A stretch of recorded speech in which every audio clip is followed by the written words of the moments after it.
स्वागत है आपका और एक नई वीडियो में और एक नए टॉपिक के साथ। Pakistan accept it drop Lahore agreement with India 25 years ago. Nawaz Sharif video. Finally Nawaz Sharif sahab ने मान लिया, उसी के टाइम में हुआ था ये सब कुछ। ये बात है 1999 की, लेकिन हम उसको डिटेल में समझते हैं। पहले स्टडी आईक्यू का वीडियो है, मिस्टर प्रशांत धवन भाई इसमें एंकर है। आशा करेंगे वीडियो पसंद आएगा, डिटेल में जानकारी मिलेगी। तो दोस्तों लास्ट तक वीडियो जरूर देखना, क्योंकि आपको गूगल करने की भी जरूरत नहीं पड़ेगी। इतने डिटेल में प्रशांत भाई हमें जानकारी देते, ये तो मैं मानता हूँ। तो वीडियो स्टार्ट करते हैं। पसंद आए दोस्तों तो लाइक और शेयर जरूर से कर दीजिएगा, और चैनल पर पहली बार है सब्सक्राइब नहीं किया साथ में सब्सक्राइब भी कर दीजिएगा। चलिए स्टार्ट।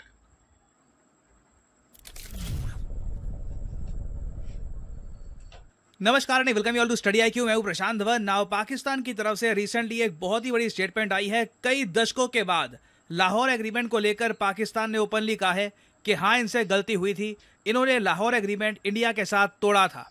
नाउ यहाँ पे आप ये फोटो देख पाओगे, ये दोनों भाई हैं, ये शहबाज शरीफ, ये नवाज शरीफ। ये हैं पाकिस्तान के प्रधानमंत्री और ये हैं पाकिस्तान की मेन पॉलिटिकल पार्टी आज के समय PMNL, इसके लीडर। तो नवाज शरीफ ने रिसेंटली ये बात बोली है। बाय द वे 1999 में नवाज शरीफ थे पाकिस्तान के prime minister.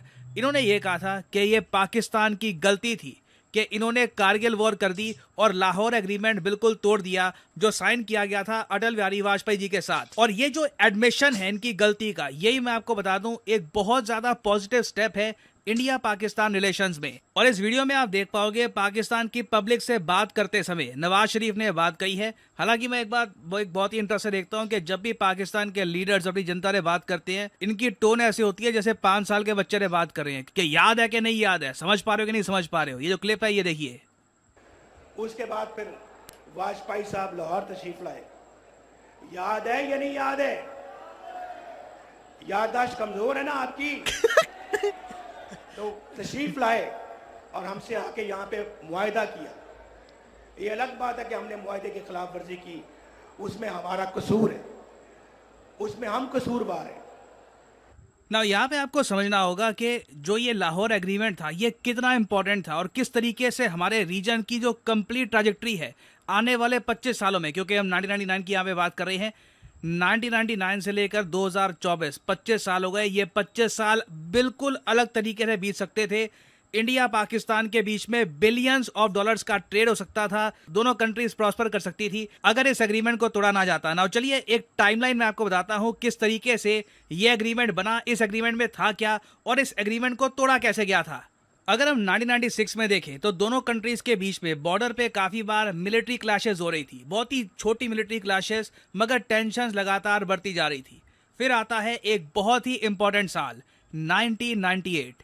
Atal Bihari Vajpayee ji PM थे और इंडिया 5 न्यूक्लियर डिवाइसेस को डेटोनेट करता है पोखरण में। पाकिस्तान कहता है कि हम भी रिस्पॉन्ड करेंगे, हम भी न्यूक्लियर टेस्ट करेंगे, और पाकिस्तान इसके रिस्पॉन्स में 6 न्यूक्लियर डिवाइसेस के टेस्ट करता है चगाई हिल्स में। नाउ आज भी इस बात को लेकर थोड़ा डाउट है कि जो ये न्यूक्लियर टेस्ट इन्होंने किए थे 1998 में, क्या ये चाइना की हेल्प से किए थे या फिर पाकिस्तान ने खुद ये सब कर लिया था, इस पर काफी डिस्प्यूट है। इधर वे इंडिया ने न्यूक्लियर टेस्ट किया, पाकिस्तान ने न्यूक्लियर टेस्ट किया, दोनों कंट्रीज पर पूरी दुनिया ने लगा दिए सैंक्शंस। US समेत यूरोपियन यूनियन के कई कंट्रीज, वेरियस कंट्रीज ने लगाए सैंक्शंस। और अब उसके बाद पूरी दुनिया देख रही थी कि क्या ये दोनों कंट्रीज के बीच में वॉर होगी, क्या एक न्यूक्लियर वॉर हो सकती है साउथ एशिया में। इसी इशू को बिल्कुल एलिमिनेट करने के लिए अटल बिहारी वाजपेयी जी ने एक बहुत ही इंपॉर्टेंट स्टेप लिया। ये खुद गए पाकिस्तान में एक बस में और उस वक्त के प्राइम मिनिस्टर नवाज शरीफ, इनको ये कहा कि चलिए एक एग्रीमेंट साइन करते हैं। इस एग्रीमेंट का नाम होगा द लाहौर एग्रीमेंट और ये लाहौर डिक्लेरेशन के अंडर बन के आएगा। और जब भी मैं इस एग्रीमेंट को पढ़ता हूँ, बाय द वे ये एग्रीमेंट यूनाइटेड नेशंस की वेबसाइट में इजीली अवेलेबल है, आप इसके बारे में पढ़ सकते हैं।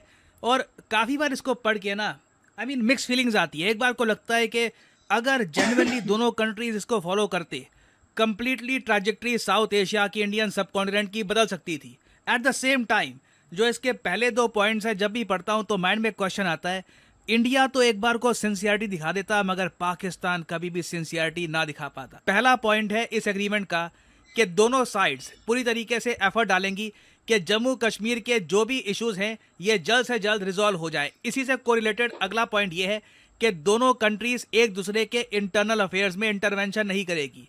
आप इमेजिन कर सकते हैं दोनों ही पॉइंट्स में पाकिस्तान का एक सिंसियरिटी दिखा पाना ये बहुत ही ज़रा मुश्किल था। फिर तीसरा पॉइंट आप अगर देखोगे तो इंटीग्रेटेड बायलैटरल डायलॉग की बात की जा रही है। चौथा पॉइंट बहुत इंपॉर्टेंट था, पूरी दुनिया देख रही थी चौथे पॉइंट को, कि न्यूक्लियर वेपन्स का अनऑथराइज इस्तेमाल ना हो, कोई एक्सीडेंट ना हो जाए। इस सब को बिल्कुल एलिमिनेट करने के लिए दोनों कंट्रीज बनाएंगे confidence building measures, hotline establish की जाएगी, एक दूसरे से प्रॉपर डायलॉग होगा ताकि कभी भी न्यूक्लियर वॉर ना हो जाए। इस पार्ट को पढ़ के यूएस, यूरोपियन यूनियन, चाइना समेत पूरी दुनिया ने ही इस डिक्लेरेशन की प्रशंसा करी थी। फिर आगे का आप अगर पॉइंट देखो तो यहाँ पर यह भी लिखा है south Asian association for regional cooperation, इस ग्रुप को भी वापस जगाया जाएगा। और आरएनई यही है कि आज के समय SAARC group pretty much dead ही हो चुका है। कहने को ये ग्रुप बना हुआ है, कोई इसके समिट नहीं होते, कोई मीटिंग्स नहीं होती। कोविड के टाइम में हमको याद है कि सार्क की एक मीटिंग हुई थी, उसमें भी आपको याद होगा पाकिस्तान ने कश्मीर का इशू रेस करने की कोशिश करी थी। बहुत ज़्यादा एक ऑकवर्ड सी मीटिंग थी वो। तो सार्क ग्रुप जिसके बारे में इतने सपने देखे गए थे, लाहौर एग्रीमेंट में लिखा गया था कि यह एग्रीमेंट रीजन में ट्रेड बढ़ाने के लिए, इंडिया पाकिस्तान के रिलेशंस को इंप्रूव करने के लिए काफ़ी इंपॉर्टेंट होगा। इन दी एंड सार्क आज के समय ठंडे बक्से में बैठा है। फिर आगे देखिए लिखा है कि आतंकवाद को दोनों देश एलिमिनेट करेंगे। अगेन इसमें हमको ये बोलना पड़ेगा कि पाकिस्तान ऑब्वियसली ये सब नहीं करने वाला था। और फाइनली ह्यूमन राइट्स और फंडामेंटल फ्रीडम्स की भी बात करी गई थी लाहौर एग्रीमेंट में। अब यहाँ पे आपका अगला क्वेश्चन ये आएगा कि जब पाकिस्तान ने कारगिल वॉर स्टार्ट कर दी थी इंडिया के अगेंस्ट, तो लाहौर डिक्लेरेशन कैसे टूट गया? देखिए लाहौर डिक्लेरेशन में एक बात साफ लिखी थी कि जो भी इश्यूज होंगे इंडिया पाकिस्तान के बीच में, इसका पीसफुल रेजोल्यूशन किया जाएगा। हिंसा का इस्तेमाल, वॉर का इस्तेमाल नहीं होगा। मगर परवेज़ मुशर्रफ ने यह सोचा कि ये कारगिल हाइट्स कब्जा लेंगे और उसके बाद कारगिल वॉर हुई, बहुत बुरी तरीके से पाकिस्तान की हार हुई और इसका रिजल्ट ये हुआ कि लाहौर एग्रीमेंट जो इंडिया पाकिस्तान के रिलेशंस को कंप्लीटली ट्रांसफॉर्म कर सकता था, ये भी बिल्कुल ख़त्म हो गया। इंडिया में आप कह लीजिए एक बहुत ज़्यादा मिसट्रस्ट क्रिएट हो चुका था पाकिस्तान को लेकर। India was never going to trust Pakistan after Kargil war. और इसी बात को लेकर नवाज शरीफ ये कह रहे हैं कि अब 25 साल हो चुके हैं, बड़ा एक जियोपॉलिटिकल ब्लंडर हुआ था, पाकिस्तान ने कुछ अचीव नहीं किया पिछले 25 सालों में और इंडिया के साथ रिलेशंस खराब करके इकोनॉमिकली भी इन्होंने बहुत सफ़र किया है। ना अब यहाँ पे आपका मेन क्वेश्चन ये आएगा, चलो ठीक है ये सब बातें एक हिस्ट्री का पार्ट है, मगर अचानक से नवाज शरीफ यहाँ पर ये को कह रहे हैं कि पाकिस्तान ने गलती करी थी। क्या ये संकेत भेज रहे हैं इंडिया को अच्छे रिलेशंस के लिए? मे भी देखो यहाँ पर हमको मेन यहाँ पर बात देखनी पड़ेगी कि पाकिस्तान बहुत बुरी हालत में आज के समय, और जब मैं ये वर्ड कहता हूँ बुरी हालत, आपको ये देखना होगा 25% इन्फ्लेशन रेट के साथ। हाल ही में एशियन डेवलपमेंट बैंक ने इसके बारे में रिपोर्ट पब्लिश करी थी। पाकिस्तान के पास हाईएस्ट कॉस्ट ऑफ लिविंग है इन एशिया। और ऐसा नहीं है कि यहाँ पर लोग अमीर हो रहे हैं, सड़कें दुबई जैसी हो गई है, सिंगापुर जैसा हो गया, नहीं। करेंसी की वैल्यू लगातार गिर रही है, इन्फ्लेशन इतनी तेजी से बढ़ रही है, बेसिक चीज़ें जैसे कि आटे के दाम 800 रुपये, रोटी 25 रुपये की क्रेजी प्राइसेस पहुंच चुके हैं। और आम लोग कहीं से भी, जो आप कह लीजिए lower class, lower middle class है पाकिस्तान का, ये बहुत सफ़र कर रहा है। तो कहीं ना कहीं से मैं कहूँगा पाकिस्तान इंडिया के साथ बेहतर रिलेशंस करने की कोशिश करेगा, at least for the time being, जब तक इनकी इकोनॉमिक हालत ठीक नहीं हो जाती।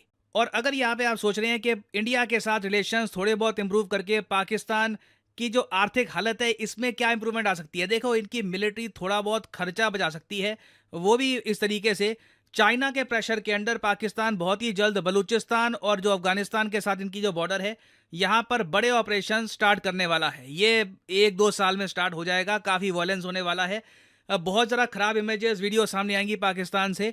तो उस दौरान ऑब्वियसली ये लोग चाहेंगे, पाकिस्तान चाहेगा कि इनकी जो ईस्टर्न बॉर्डर है इंडिया, यहाँ पे कुछ प्रॉब्लम ना हो जाए, इंडिया पीओके या फिर कहीं और कुछ करना दे, उससे पाकिस्तान सिक्योरिटी के मामले में आप कह लीजिए डिसइंटीग्रेट कर सकता है। तो आने वाला टाइम देखिए बहुत ही ज़रा मुश्किल होगा पाकिस्तान के लिए।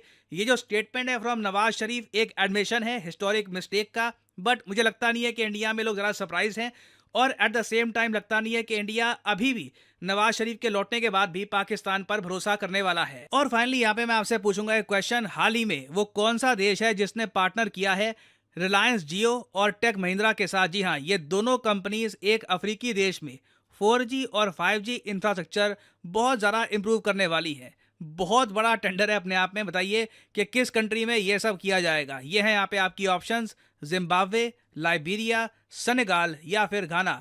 कमेंट सेक्शन में करिए उत्तर, जो लोग सही आंसर देंगे उनकी कमेंट को मैं हार्ट दे दूंगा ताकि बाकी लोग समझ पाए कि सही उत्तर क्या है। और आप लोगों के लिए एक इंपॉर्टेंट अनाउंसमेंट, स्टडी आईक्यू की सेल हो चुकी है एक्टिव। कमेंट सेक्शन में जाइए, यहाँ पे आपको मिलेगा ये लिंक। आप वेरियस स्टडी आईक्यू के एग्जाम्स कर सकते हैं purchase at a huge 30% discount. सिर्फ 3 दिन की ये सेल है, 31 मई को ये सेल खत्म हो जाएगी। तो कमेंट सेक्शन में जाइए। फॉर एग्जाम्पल, आप अगर यूपीएससी की तैयारी कर रहे हैं तो यूपीएससी के यहाँ पर बैच 7 पे आप कर सकते हैं क्लिक। ये है लॉन्ग टर्म बैच, 36 महीने की होगी यहाँ पर वैलिडिटी। अगर आप एक कॉलेज स्टूडेंट हैं या फिर आपके पास टाइम है, आपके पास बस एक विजन है कि मुझे 2-3 साल में एक प्रॉपर अटेम्प्ट देना है यूपीएससी का, I want to prepare and then attempt the exam, तो ये कोर्स आप कर सकते हैं परचेज। बट जो यहाँ पर प्राइस लिखा है, ऑब्वियसली नेवर पे दिस प्राइस। सिंपली यहाँ पर कोड यूज करिए PD10 और प्राइसेस बहुत ज़्यादा गिर जाएंगे। You will be able to save a lot of money.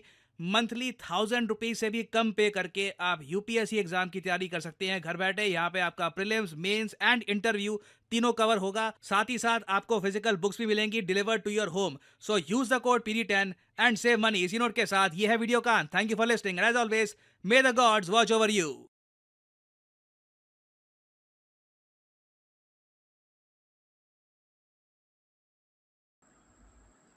Thank you दोस्तों, वीडियो को यहाँ तक देखने के लिए। कुत्ते की दुम होती है ना दोस्तों, मैं हर एक वीडियो में पाकिस्तान के लिए जिक्र करता हूँ कि वो टेढ़ी की टेढ़ी रहती है। ये लोग क्या उसको लिखित में दो, स्टैम्प पेपर पे साइन दे लो, कुछ भी करवा लो। देखो ये वो चीज़ हो चुकी है ना, किसी बच्चे को आप जैसे कोई लॉलीपॉप देते हो तो बस उस समय तक तो शांत हो जाता है कि उसको लॉलीपॉप मिल चुका है। जैसे ही वो ख़त्म हो जाएगा तो बच्चा वही का वही करता है। ये वही नादान बच्चा है, हाँ, भारत देश का ये वही नादान बच्चा है जो हर बार गलती करता है। इसको गलती नहीं कहते, उसको जानबूझ के करता है। ये बिगड़ा हुआ बच्चा है, ठीक है। बच्चे कई प्रकार के होते हैं भाई, बहुत बिगड़ा हुआ, ये बहुत से ज़्यादा बिगड़ा हुआ बच्चा है हमारा भारत देश का। बहुत अच्छा एग्रीमेंट हुआ था, खास करके उसमें न्यूक्लियर वाला जो एग्रीमेंट में जो बात हुई थी वो पूरी दुनिया ने प्रशंसा इसकी की थी। हालांकि उसमें जम्मू एंड कश्मीर का भी जिक्र था। देखो इस एग्रीमेंट ये भी पाकिस्तान नहीं दिख रहा है कि भाई एक 99 में एक एग्रीमेंट हुआ था, उसमें क्लियर लिखा था कि दोनों देश डायलॉग करके जल्द से जल्द इसका सॉल्यूशन। फिर भी ये जा रहा है बाहर भाई। भाई कश्मीर का देख लो, कश्मीर का देख लो, कश्मीर कोई नहीं देख रहा है भाई। और जहाँ प्लेटफॉर्म मिले वहाँ कश्मीर का रख। बट इन लोगों को अब नवाज शरीफ साहब आपको यही प्रिंट दे देनी थी वहां पे जितने भी बैठे थे ना उनको कि देख लो कि हमने ये बातें की थी। लेकिन इसीलिए बोल रहा हूँ ना कि पाकिस्तान पूरे दुनिया में एक ऐसा मुल्क है जिसके ऊपर कभी भी भरोसा नहीं करना चाहिए। और सिंसियरिटी नाम की तो कोई चीज ही नहीं। और वाजपेयी साहब ने तो बहुत अच्छा किया था, बहुत अच्छा किया। लेकिन एक बात समझ लीजिए, कोई जिस लाहौर की हम बात करें, उस लाहौर में एक है लाहौर मीनार के, क्या नाम है उसका, मीनार पाकिस्तान करके एक जगह है लाहौर में। उसी जगह से भारत तोड़ो नाम की चीज स्टार्ट हुई थी और पाकिस्तान बना था। उस जगह पे अनाउंसमेंट हुई थी और उसी जगह पे अटल साहब गए थे, ठीक है। और कई सारी मस्जिद में गए थे। तो जहां जहां अटल साहब गए थे उन सारी जगहों को इन लोगों ने गुलाब जल से साफ करवाया। क्यों करवाया? क्योंकि काफिर गया था उसके देश में, मतलब और वो काफिर जो गया था वो देश की अच्छाई के लिए और भलाई के लिए गया था। उसका वेलकम, जैसे हमारे देश में मेहमान कम वेलकम करते हैं, वैसे तो वहाँ तो कोई इज्जत नहीं होती। लेकिन ये इतना घटिया कंट्री है ना, मैं दोस्तों सही बताऊँ, दुनिया में सब चीज़ों पे भरोसा कर लेना, लेकिन पाकिस्तानी है तो पाकिस्तानियों पे भरोसा मत करना, ये पक्का हो चुका है। वीडियो दोस्तों यहाँ पे समाप्त करेंगे, आपसे विदाई लेंगे, मिलेंगे और अपने वीडियो में आपके साथ। टिल देन, जय हिंद, जय भारत।